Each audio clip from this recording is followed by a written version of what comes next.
The morning light spills gently over Ramallah, a city both weary and defiant after weeks of uncertainty.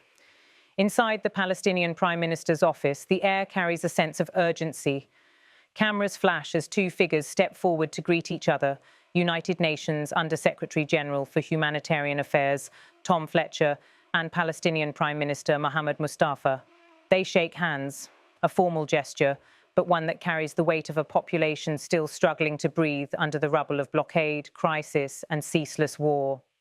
The UN envoy's visit comes amid growing concern over Gaza's humanitarian catastrophe and the West Bank's deepening economic strain.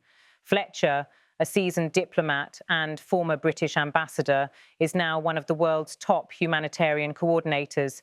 His role places him at the crossroads of politics and survival, tasked with ensuring aid reaches civilians who have endured almost a year of conflict. As he meets Prime Minister Mustafa, their conversation begins behind closed doors.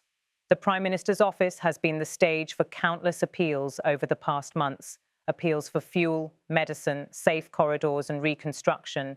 Today, those pleas take on new urgency. Palestinian officials say more than 2 million people in Gaza are facing critical shortages of food and water. Entire neighborhoods remain flattened.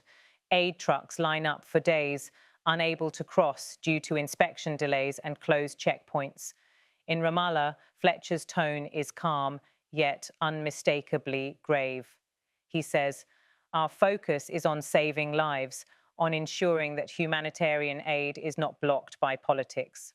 The statement reflects growing frustration within the UN at the recurring breakdown of ceasefires and the obstacles that have crippled relief operations.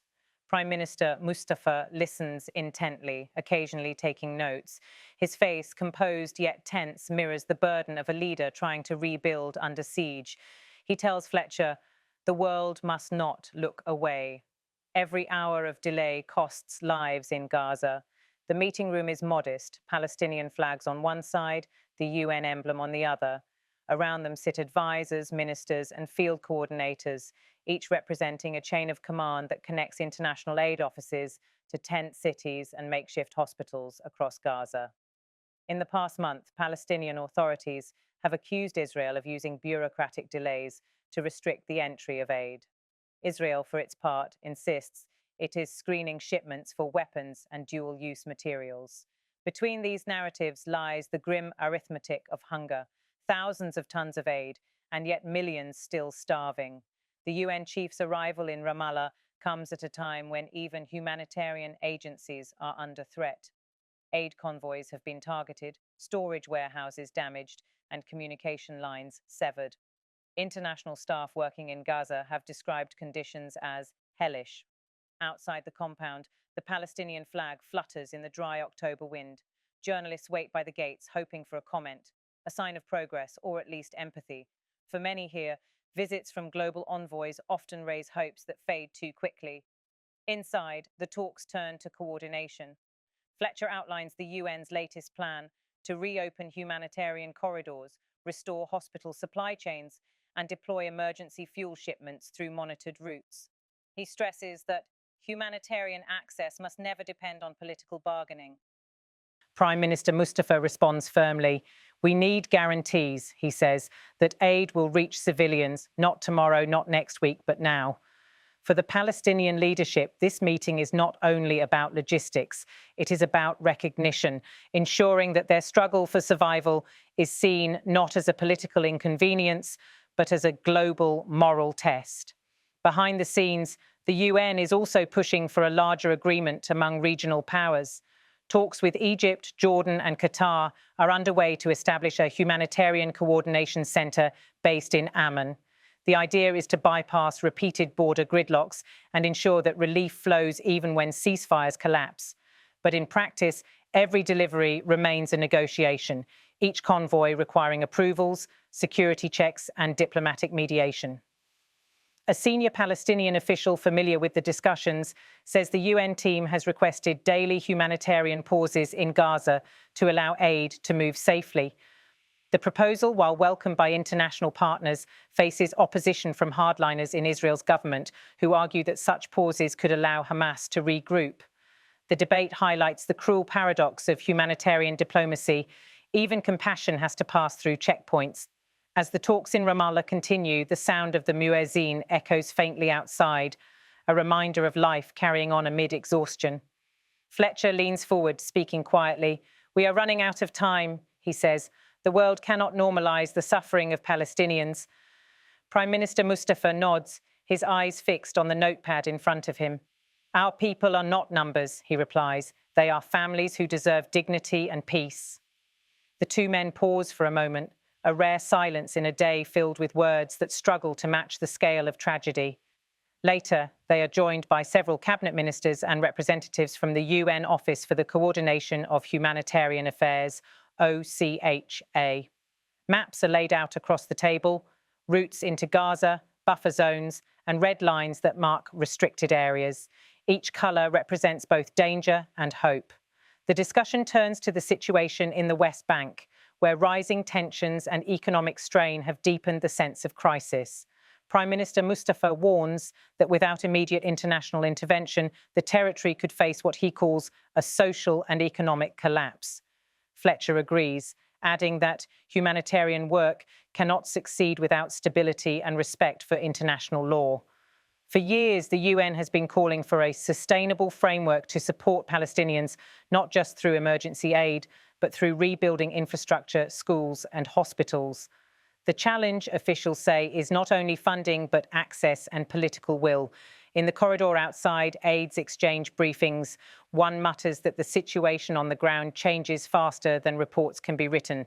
Another worries about the upcoming winter, when cold and rain will turn tents into mud, and the absence of electricity could be deadly. The meeting ends with a short statement to the press. Fletcher and Mustafa appear side by side. Both men are careful with their words.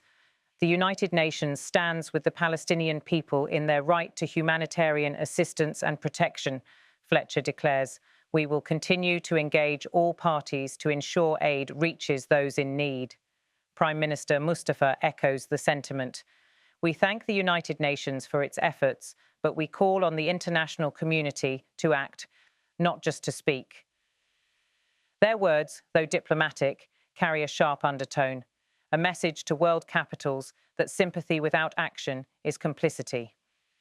As the delegation departs, the cameras follow them down the steps of the Prime Minister's office. Outside, the Palestinian flags sway again in the afternoon wind. For Ramallah, this meeting is more than protocol. It is a plea, a reminder that even amid despair, dialogue still matters. In the following hours, UN vehicles roll out of the compound, heading toward checkpoints en route to Jerusalem. Behind them, the city resumes its rhythm. Vendors calling in the markets, children walking home from school, soldiers watching from rooftops. Life in the occupied territories continues, fragile, uncertain, but enduring. For Tom Fletcher, the mission is far from over. In the coming days, he will visit Amman and Cairo to coordinate further humanitarian efforts. His office has also announced plans to brief the UN Security Council on the situation in Gaza and the West Bank. Diplomats say the next few weeks will be crucial, not just for aid delivery, but for shaping how the world responds to yet another chapter of suffering in Palestine. Prime Minister Mustafa, meanwhile, will travel to Nablus to meet with local leaders and assess economic recovery projects funded by international partners. His government faces mounting pressure from within, from families who have lost everything, from traders cut off by checkpoints, from civil servants unpaid for months. And yet, amid these challenges, the Ramallah meeting signals a small but important message that diplomacy, even when fragile, remains the only bridge between despair and hope. As the sun sets behind the hills, the lights in the Prime Minister's office stay on late into the night. Inside, aides prepare follow-up documents, mapping out the commitments made, the aid requested, and the promises still waiting to be kept.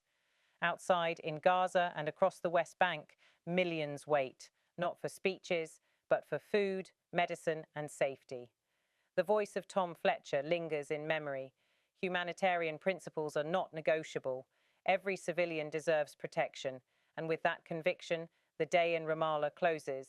Another step in a long and painful journey toward relief, dignity, and peace.